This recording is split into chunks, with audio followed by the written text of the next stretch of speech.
우리가 살펴봤던 내용이 무엇이었는가 하면 애굽에 요셉을 알지 못하는 새 왕이 일어났다 하는 내용이었습니다.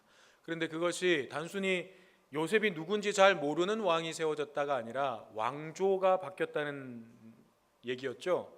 그래서 세계사적으로 보면 그 이전에는 이 힉소스 왕조라고 하는 애굽의 왕조 시대였다면 그 다음에 이제 새로운 왕조가 바뀌었다는 거예요. 이전에 요셉 때에 있었던 그 왕조는 자신들이 이방에서 들어온 세력이었기 때문에 다른 이방 세력들에 대해서 관대했습니다. 그러니 요셉도 이방인으로서 애굽의 총리까지 될 수 있었던 거죠. 그렇지만 새롭게 들어온 이 왕조는 애굽의 토착 세력이 다시 애굽의 이 왕권을 쥔 것이기 때문에 외부 세력에 대해서 적대적인 관계로 돌아서는 거죠. 그래서 이스라엘과 또 이스라엘이 믿는 하나님에 대해서도 적대적인 세력이 등장하게 됐다라고 하는 뜻이었습니다. 자, 이 새 왕조의 바로는 이스라엘 민족이 번성해 가는 것을 극도로 경계했죠. 왜냐하면 이들이 불어나서 다른 적들하고 힘을 합치면 애굽에 굉장히 큰 위협이 되기 때문에 그들을 통제할 필요가 있었어요. 그래서 두 가지 정책을 폈죠. 하나는 이스라엘 민족을 노예로 삼아서 그들에게 엄청난 노역을 부과하는 거였습니다. 그래서 국고성 비돔과 라암셋 이런 국고성을 짓는 대규모 건설에 강제 노동을 시키고, 그래서 이스라엘 민족을 약화시키려고 하는 것이죠. 그리고 또 하나는 뭐였어요? 히브리 산파들을 위협해서 남자 아기들이 태어날 때에 그 남자 아기들은 다 죽이도록 그렇게 명령을 내린 거죠. 그렇지만 이 정책들이 다 실패하고 말았어요. 하나님께서 이스라엘 백성들 그 민족 가운데 함께 하시고 역사하심으로 말미암아 그들은 박해를 받으면 받을수록 오히려 더 번성해 갔고, 히브리 산파들은 어떻게 했습니까? 바로의 명령을 거역한다는 건 생명 내놓고 해야 되는 거죠. 죽을 각오하고 해야 되는 거예요. 그럼에도 불구하고 바로를 두려워하는 것이 아니라 역사의 주관자이신 하나님을 두려워할 줄 아는 마음으로 바로의 명령을 거역하고 아기들을 살려냈던 거죠. 그래서 이스라엘 백성들은 더 번성해 나갈 수 있었다는 것입니다. 그런데 이 모든 일들이 되어진 것이 이스라엘 백성들이 정말 열심히 노력해서 그렇게 된 것이 아니라, 또 이스라엘 여인들이 애굽 여인들보다 정말로 그런 어떤 출산하는 능력이 월등해서 그래서 이스라엘 민족이 번성해 나갈 수 있었던 것이 아니라 그 모든 일들을 주관하시는 분이 하나님이셨다는 것입니다.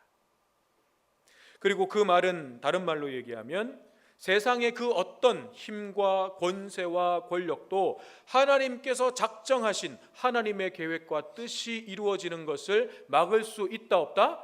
없다. 그 어떤 것도 하나님의 계획을 막을 수가 없었다라는 것이었습니다. 자, 이제 오늘 본문에도 그런 흐름이 계속해서 이어지고 있는데, 그런 고난과 절망의 상황 속에서 출애굽을 위한 하나님의 준비, 그 하나님의 준비하심에 관한 내용이 나오고 있습니다. 특별히 사람을 준비시키시는 내용이에요. 출애굽기 1장이 하나님께서 상황을 준비시킨 것이라면, 왜냐하면 이스라엘 백성들이 지금 400년 동안 애굽에서 살아왔잖아요. 거기가 이제는 익숙하고 편안해요. 어쩌면 이 이스라엘 민족에게 본토 친척 아비집은 이제 애굽 땅이 됐을지도 몰라요. 여기가 좋사오니 하고 그냥 눌러 앉아버릴 수도 있다면, 야 여기 나가야 돼, 우리가 가야 될 땅이 있어, 아무리 얘기를 해도 우린 여기가 좋은데 우리가 왜 나가야 되지? 이럴 수 있는 거죠. 그래서 하나님께서는 상황을 준비시킨 거예요. 그게 1장이었어요. 그렇다면 이제 2장은 하나님께서 앞으로 이루실 그 구원의 역사를 담당할, 출애굽이라고 하는 그 구원의 역사를 담당할 사람을 준비시키는 내용이 출애굽기 2장입니다. 자, 그래서 오늘 본문은 어떤 레위인의 가정에 한 아들이 태어났다라는 것으로 이야기가 시작되고 있어요. 자, 누구의 이야기일까요? 모세 이야기죠. 모세. 출애굽의 역사를 이끌 모세가 태어났다는 것입니다. 자, 그런데 모세가 태어날 이 당시에는 남자 아기가 태어나면 다 나일강에 던져서 죽이는 상황이었기 때문에 석 달 동안 숨길 수밖에 없었죠. 그런데 오늘 보면 이제 그 아기가 어떻게 잘생겨서 근데 너무 미남이어서 숨겼다 이런 의미가 아니라, 여기서 잘생겨서라고 하는 것은 여러분 그 어디 성경 어디에 그 의미하고 지금 같냐면 창세기예요. 하나님께서 보시기에 좋았더라. 하나님 보시기에 좋았더라. 거기 같은 단어가 여기 잘생겼다라는 그 말 속에 같은 단어가 사용되고 있어요. 그러니까 이게 단순히 외모적으로 훌륭해서 그런 게 아니라 하나님 보시기에 참 보기에 좋은 아이가 태어난 거예요. 그런데 숨길 수밖에 없었던 상황은 나일강에 던져야 되는 상황이니까, 그래서 숨길 수밖에 없었죠. 그런데 더 숨길 수가 없게 되자 이제 어떻게 했냐면 갈대 상자를 만들어서 거기다가 방수 처리를 했어요. 뭐 진을 칠하고 이렇게 역청을 바르고 그래가지고 그 안에 아기를 담아서 나일강 갈대밭 사이에 두었습니다. 자, 그런데 여기 아주 중요한 의미가 담긴 단어가 나오는데, 모세를 담았던 이 갈대 상자, 이 갈대 상자를 가리키는 히브리어 단어가 뭐냐면 테바라고 하는 단어예요. 테바, 갈대 상자. 그런데 이 테바라고 하는 단어는 구약 성경에서 딱 2번 사용됐습니다. 첫 번째 사용된 데가 어디냐면 바로 노아의 방주를 가리키는 말로 사용됐어요. 노아의 방주를 가리키는 단어가 테바라고 하는 단어였습니다. 그런데 그 단어가 동일하게 오늘 모세를 담았던 바구니에 동일하게 사용되고 있는 거죠. 자, 그러면 이 갈대 상자가 뭘 의미하는지가 딱 나오는 거죠. 이 갈대 상자가 바로 구원의 방주와 같은 것이었다는 뜻입니다. 노아가 방주를 만들어서 생명들을 구원하는 그 역할을 감당했듯이 갈대 상자라는 방주 안에 담긴 모세 또한 이스라엘 민족이 출애굽이라는 구원을 얻도록 그 역할을 앞으로 감당하게 될 거라는 거예요. 그런 의미가 이 갈대 상자 안에 이미 들어있는 것입니다. 그러므로 여러분, 방주와 노아 그리고 갈대 상자와 모세, 이런 그림들은 결국 뭘 얘기하는 거냐면 장차 하나님께서 예수 그리스도를 이 땅에 보내셔서 완성하실 하나님의 그 구원의 역사를 예표하는, 미리 보여주는 그림자들이라는 거예요. 방주를 통해서 노아가 생명들을 구원해냈고, 갈대 상자에 담긴 모세가 또 그 구원의 역사를 이루었던 것처럼 앞으로 장차 오실 예수 그리스도를 통해서 그분이 짊어지고 가실 십자가를 통해서 하나님의 구원의 역사가 완성된다는 게, 그걸 미리 보여주는 그림자와 같은 모습들이라는 것입니다. 자, 그런데 이 장면에 이제 우리가 오해하고 있는 내용이 하나가 있어요. 우리가 모세에 관한 영화나 애니메이션, 이집트 왕자 이런 것들을 통해서 우리 머릿속에 각인되어 있는 그림이 뭐냐면 이 갈대 상자를 어떻게 해요? 나일강에 띄워보내요. 그러면 이 상자가 나일강을 타고 쫙 흘러가죠. 애니메이션 같은 데 보면 쫙 흘러가는데 막 악어가 확 삼키려고 하는데 샥 피해가고, 물이 막 굽이치는데 상자가 안 뒤집어지고 막 쫙 내려가요. 그렇게 내려가가지고 극적으로 누구 앞에 싹 흘러가요? 애굽의 공주 앞에 상자가 싹 또 내려와요. 굉장히 드라마틱하게 그려내죠. 그런데 오늘 본문 말씀을 보면 그렇게 나일강에 띄워 보내는 그림이 아니에요. 3절 말씀을 보면 상자가 물에 막 떠내려가는 것이 아니라 강가에 있는 갈대 사이에 그냥 두었다, 이렇게 되는, 갈대 사이에 그냥 상자를 둔 거예요. 강물에 떠내려 보낸 게 아니에요. 그런데 갈대 상자를 두었던 그 장소가 어떤 장소였냐면 애굽의 공주가 내려와서 목욕을 하는 장소였던 거예요.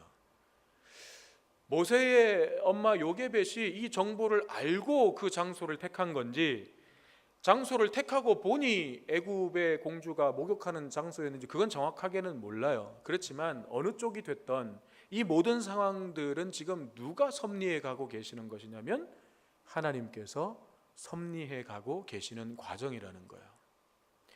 자, 그래서 이제 상자를 그렇게 놔두고 상황이 어떻게 되는지 누이 미리암이 이제 숨어서 지켜보고 있어요. 때마침 애굽의 공주가 목욕을 하러 내려왔습니다. 그리고 그 갈대 상자를 발견하고는 시녀들을 시켜서 가지고 오게 해서 열어봤더니 거기에 뭐가 들어있어요? 히브리 아기가, 남자 아기가 거기 들어 있는 거죠.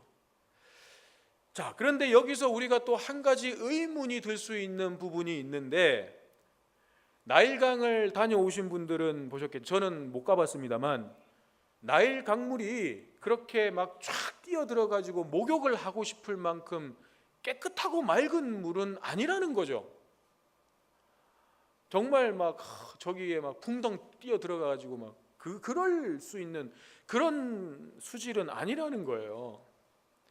그럼 왜 나일강에 가서 굳이 애굽의 공주가 거기 가서 목욕을 했을까? 애굽의 공주 정도면 왕궁에 얼마든지 깨끗한 물로 목욕할 수 있는 시설이 당시에 얼마든지 다 돼 있었다 그래요. 그런데 왜 굳이 그 물도 더러운 나일강에 가서 목욕을 했을까 하는 거죠. 여러분, 그것은 나일강이요, 단순히 강이 아니었기 때문에 그래요. 무슨 말이냐면 당시 애굽 사람들에게 있어서 나일강은 그냥 단순한 강물이 아니라 나일강의 신이 살고 있는 신성한 장소예요. 그래서 그 나일강의 신에게 풍요와 번성을 기원하는 그런 아주 신성한 장소였던 것입니다. 여러분, 오늘날에도 인도를 가보신 분들이나 TV에서 아마 보신 분들 많으실 텐데, 인도에서 힌두교인들이 겐지스강을 그런 신성한 곳으로 여깁니다. 그래서 거기에 보면 여러분 물이 깨끗하던가요? 정말 물 더러워요. 근데 거기 들어가서 목욕을 하고 그 물을 또 심지어 마십니다. 근데 더 충격적인 건 뭐예요? 저 위에서는 뭐 하고 있어요? 죽은 사람 화장하고 있어요. 그 화장한 유해를 어떻게 해요? 겐지스강에 버려요. 그럼 밑에서는 그 물 마셔. 그 물로 목욕해. 여러분, 돈이 많은 부자들은 장작을 많이 사가지고요 완전히 재가 될 때까지 태울 수 있대요. 가난한 사람들은요 그게 안 된대요. 그러면 그냥 그대로 버리는 거예요, 강물에다가. 힌두교인들은 겐지스강에서 목욕을 하면 자기들의 죄를 씻음 받는다고 믿어요. 그리고 죽은 후에 거기서 화장을 해서 유해를 겐지스강에 뿌리면 극락으로 간다고 믿어요. 그래서 그렇게 하는 거예요. 우리는 이해가 안 되잖아요. 위에서는 화장하고 있고 그 물을 목욕을 하고 마시고, 우리는 절대 이해가 안 되지만 그 사람들은 아무렇지도 않아요. 왜요? 겐지스강은 신성한 곳이기 때문에 아무렇지도 않은 거예요. 그러니까 이 당시의 나일강도 애굽 사람들에게는 그런 의미의 장소였어요. 신성한 곳이었어요. 그렇다면 애굽의 공주가 나일강에 와서 목욕을 한 것도 여러분 단순히 때를 벗기러 온 게 아니라는 거죠. 그냥 때 벗기로 목욕하는 그런 차원이 아니었다는 거예요. 이것은 하나의 종교적인 의식이었다는 것입니다. 말하자면 나일강의 신에게 기도하고 제사를 드리는 제의적 행위였다는 것입니다. 자, 그러면 그런 제사 의식을 통해서 뭘 기원했을까요? 나일강의 신은 풍요를 다스리는 주관하는 신이라고 믿었기 때문에 이 애굽의 공주는 풍요와 다산을 기원했겠죠. 다시 말하면 이 애굽의 공주는 아이를 갖기 원하는 소원이 있었던 것이고, 그 소원을 나일강의 신에게 빌기 위해서 나일강에서 제의적인 행위로서 목욕을 하고 있었던 거예요. 그게 이제 굳이 나일강까지 와서 목욕을 했던 이유가 이제 정리가 그렇게 되는 거예요. 자, 그런데 그렇게 이제 종교적인 의식처럼 목욕을 하고 있는데 눈앞에 딱 뭐가 나타난 거예요? 모세가 담긴 갈대 상자가 있는 거예요. 그러면 그것도 이제 한 아기가, 남자 아기가 거기 담겨져 있는. 그러면 애굽의 공주는 당연히 어떻게 생각하겠어요? 이 남자 아기는 누가 보내준 거예요? 나일강의 신이 자기한테 보내준 아기예요. 그러니 버릴 수 있어요, 없어요? 못 버려요. 절대로 버릴 수가 없어요. 오늘 본문에는 아기가 우는 것을 보고 불쌍히 여겼다고 했지만 여러분, 이게 그냥 단순히 측은지심이 아니었다는 거예요. 그런 마음만 가지고 이 아기를 데리고 갈 수 없어요. 왜냐하면 그냥 단순히 불쌍해서 데리고 갔다 그러면 애굽의 왕궁이 발칵 뒤집히는 거예요. 왜? 지금 히브리 남자 아기를 나일 강물에 던져서 죽이라고 명령을 내린 사람이 누구예요? 바로예요. 그런데 바로의 딸인 공주가 히브리 아기를 건져다가 왕궁에 데리고 가요? 왕궁이 발칵 뒤집힐 일이에요. 그럼 못 데리고 가요. 그런데 어떻게 데리고 갈 수 있는 거예요? 이건 보통 아기가 아닌 거예요. 나일강의 신이 자기에게 점지해 준 아이예요. 그러니까 아무리 히브리 아기라도 얘는 살려야 돼요. 자, 그러면 나일강의 신이 자기에게 보낸 아기라고 믿으니까 이제 이 아기가 이제 젖을 떼고 나면 왕궁으로 데리고 가서 이제 양자로 삼는 건데, 아이를 왕궁으로 데리고 가서 처음에 이제 왕궁이 막 시끌시끌 하겠죠. 공주가 히브리 아기를 데리고 왔대. 야, 이게 무슨 일이냐 이게, 막 이렇게 됐겠죠. 그러면 이 공주가 가서 뭘 했겠어요? 간증을 하는 거예요. 간증을. 내가 이 아기를 어떻게 얻게 됐는지 자기 아버지 바로 왕과 대신들 앞에서 간증을 하는 거예요. 내가 나일강에서 내가 아이를 갖게 해달라고 기도하면서 내가 목욕을 하고 있었는데 눈앞에 갈대 상자가 와서 열어보니 이 아기가 들어있었다. 그러니 이 아기는 누가 준 거냐? 나일강의 신이 나한테 준 아기 아니냐? 이게 어떻게 버리냐? 바로가 어떻게 해요? 어떻게 받아야지? 나일강의 신이 줬다는데 받을 수밖에 없는 거예요. 자, 이런 나일강의 신에 대한 신실한 믿음을 가지고 그 갈대 상자에 담긴 아기를 바라보는 이 애굽 공주의 얼굴이 여러분 어땠겠습니까? 빛이 났겠죠. 나일강의 신의 그 은혜에 감격하면서 막 기쁨이 넘쳤겠죠. 그 멀리서 그걸 누가 지켜보고 있어요? 모세의 누이 미리암이 지켜보고 있어요. 공주가 뚜껑을 열어보더니 환하게 웃어요. 막 기뻐서 어쩔 줄 모르는 거예요. 때는 이때다 하고 공주 앞에 쭉 달려간 거예요. 그러면서 당신을 위하여 이 아기에게 젖을 물릴 히브리 유모를 구해드릴까요? 그러면 공주는 이 아기가 이 나일강의 신이 자기한테 준 아기인데 자기는 출산을 안 했으니까 젖을 못 물리잖아요. 그럼 젖을 먹여야 되는데 때마침 히브리 여자애가 오더니 유모를 구해드릴까 이러는 거예요. 그럼 이것도 누구의 뜻이에요? 나일강 신의 뜻이에요. 그러니 안 되라고 할 수 없는 거죠. 오케이, 데리고 와라. 미리암이 누굴 데리고 와요? 모세의 엄마를 유모로 소개시켜 주잖아요.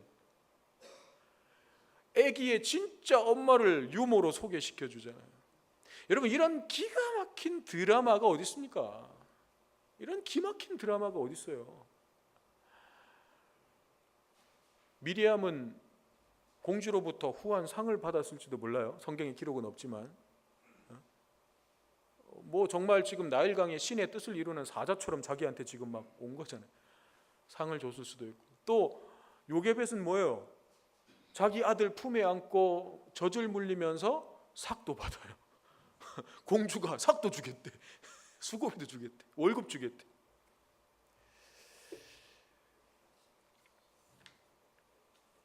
이 모든 일들이 여러분 우연이겠습니까? 히브리 남자 아기들을 죽이는, 그런 죽임을 당하는 그 위험한 상황 속에서 모세는 아예 바로의 왕궁 안으로 들어가서 오히려 완전한 보호를 받게 되는 거예요. 여러분, 이게 우연이겠습니까? 미리암과 요게벳이 작전을 잘 써가지고 그 작전이 잘 먹혀서 그렇게 된 것이겠습니까? 아니죠. 이 모든 것을 섭리하시고 연출해내고 계시는 분이 하나님이시라는 거예요. 하나님은 애굽 공주의 그 우상 숭배마저도 당신의 계획을 이루시는 도구로 삼고 계시는 것입니다. 그러니 지금 오늘 이 상황 속에서도, 오늘날에도 수많은 하나님을 알지 못하는 사람들이 자신들만의 우상을 섬기고 자신들이 그렇게 우상을 위해서 살아가는 그 모든 삶도 결국 하나님께서 당신의 뜻을 이루어가는 도구로 삼고 계시는 거예요. 야곱의 후손들을 아예 애굽 땅 안으로 들어가게 하심으로 오히려 다른 민족들의 공격으로부터 보호하시면서 이스라엘 민족을 만드셨던 것처럼 모세도 아예 바로의 왕궁 안에 집어넣으셔서 보호받게 하시고 나아가 이스라엘을 이끌 지도자로 키워내시는 것입니다. 바로는 나일강을 통해서 이스라엘 민족의 번성을 막으려고 했지만 하나님께서는 그 나일강을 통해서 오히려 모세를 구원하셨습니다. 모세라는 이름의 뜻이 물에서 건져냈다, 건짐을 받았다, 그런 뜻이잖아요. 애굽의 공주가 지은 이름이지만 애굽의 공주는 그냥 단순히 상황을 가지고 와서 이름을 줬어요. 물에서 건졌으니까 그냥 물에서 건졌다라고 이름을 진 거예요, 단순하게. 그렇지만 하나님께서는 그 이름 안에 모세를 죽음의 물에서 건져내시고 그 물이 오히려 생명과 구원의 물이 되게 하신 그 하나님의 섭리를 담고 있는 이름이 되게 하신 거예요. 모세는 물에서 건져졌을 뿐만 아니라 바로의 왕궁에서 당대 최고의 학문과 지도자로서 갖추어야 할 여러 가지 요건들을 배우고 익히고 훈련받으면서 성장해 나갈 것입니다. 이것이 우리의 지혜와 능력 위에 계신 전능하신 하나님의 섭리라고 하는 거예요. 우리의 눈과 우리의 지식과 능력으로만 보면 절망적인 상황들이 얼마나 많은지 모릅니다. 그러나 아무리 세상이, 환경이 절망적이라고 할지라도 전능하신 하나님의 계획 안에 나의 삶이 들어있음을 우리가 신뢰한다면 그 어떤 상황도 하나님의 뜻과 계획이 이루어져가는 또 하나의 방법이라는 것을 우리가 깨닫게 되는 것입니다. 여러분, 성경을 통해서 보여주시는 이런 하나님의 역사와 섭리가 성경 안에서만 유효한 것이라고 생각하십니까? 요셉이니까 그랬고 모세니까 그랬고 아브라함이니까 그랬다고 생각하십니까? 아니에요.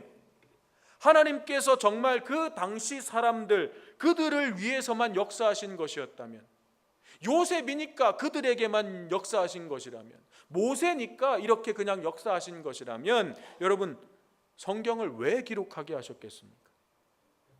그럴 필요가 없습니다. 성경을 왜 기록하게 하셔서 오늘 저와 여러분들의 손에 들려주신 거예요? 이럴 필요 없는 거예요. 왜? 이미 다 끝난 일이니까. 나하고는 상관없는 일이니까.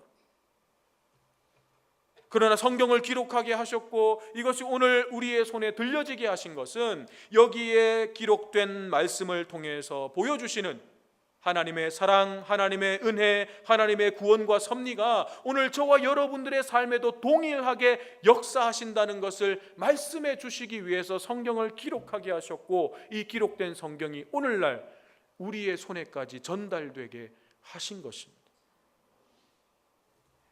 그런데 문제는 우리가 그러한 하나님의 역사를, 섭리를 성경책 안에만 가둬놓고 믿는다는 거예요. 믿긴 믿는데 그건 성경 안에서는 가능하지만 내 삶에는 이런 일은 있을 수 없지. 그렇다고 여러분, 물 위를 걸었으니까 우리도 다 똑같이 물 위를 걸어야 돼, 이런 식으로 믿으라는 얘기가 아니에요. 그것은요, 그때 당시에 하나님의 뜻과 계획을 이루시기 위해서 필요했기 때문에 하나님께서 그런 기적을 보여주시고 있게 하신 것이지만, 오늘날에는 하나님께서 그런 기적을 통해서 우리에게 말씀하실 필요가 없어요. 왜? 계시의 말씀을 다 성경에 담아 두셨기 때문에. 그래서 우리는 하나님의 말씀을 통해서 하나님의 뜻을 찾아가는 것입니다. 이 안에 하나님께서 다스리시고 당신의 백성들을 인도해 가시는 그 원리와 원칙과 하나님의 마음이 담겨져 있는데, 그걸 우리가 발견하고 배우고 깨달아서 오늘 우리의 삶 속에서 어떻게 이것을 적용해 나갈 것인가, 내가 어떻게 순종해 갈 것인가, 이 씨름을 하는 것이 오늘 우리에게 주어진 과제라는 거죠. 여러분, 기록된 하나님의 말씀인 성경에 나타난 하나님의 섭리와 역사하심은 오늘 나의 삶에도 동일하게 역사하고 계심을 믿으시기 바랍니다. 구약의 이스라엘 백성들이 처했던 그 고통스러웠던 상황이나 신약의 초대교회 성도들이 겪고 있었던 그 극심한 박해의 상황이나 그 모든 상황들조차도 또 다른 하나님의 구원의 역사를 이루는 도구로 사용하셨던 것처럼 오늘 우리의 삶이 어떤 상황 속에 있다 할지라도, 그것이 비록 고난과 절망의 상황이라 할지라도 하나님은 그 상황 역시도 저와 여러분을 향한 하나님의 그 계획을 이루시는 도구로 사용하신다는 것을 여러분 믿으시기 바랍니다. 이걸 놓치지 않는 게 신앙이에요. 그 자리에서도 하나님을 바라보는 것이 신앙이에요. 그러므로 성경 말씀과 나의 삶을 분리시키지 마십시오. 성경 안에 있는 사람들이니까 그렇게 할 수 있었던 거고 하나님 그렇게 하신 거지, 오늘 내 삶에 하나님 상관없어. 그 말씀이 나오고 무슨 상관이야. 분리시키지 마십시오. 성경의 인물들에게 역사하셨던 하나님은 오늘 저와 여러분의 삶에도 동일하게 역사하고 계십니다. 중요한 것은 그 하나님을 믿고 그 하나님의 약속의 말씀을 붙잡고 그 말씀에 순종하는 것은 누구의 몫인 거예요? 내 몫인 거예요. 하나님은 동일하게 역사하고 계십니다. 그때나 이제나 앞으로나 하나님은 동일하게 역사하고 계십니다. 그런데 그 하나님을 믿고 신뢰하고 그 하나님의 말씀을 약속으로 붙잡고 그 말씀을 순종할 것인가는 내 몫인 거예요. 모세를 물에서 건져내셨던 하나님의 손길이 오늘 나의 삶도 붙잡고 계심을 깨닫고 나의 삶도 물에서 건져내실 것임을 믿고 상황과 형편과 상관없이 은혜와 감격과 평강의 삶을 누리게 되시는 저와 여러분의 삶이 되시기를 주님의 이름으로 축원합니다. 우리 주시는 말씀 마음에 새기면서 함께 찬양 드리기를 원합니다. 전능하신 나의 주 하나님은 능치 못하실 일 전혀 없네. 우리의 모든 간구도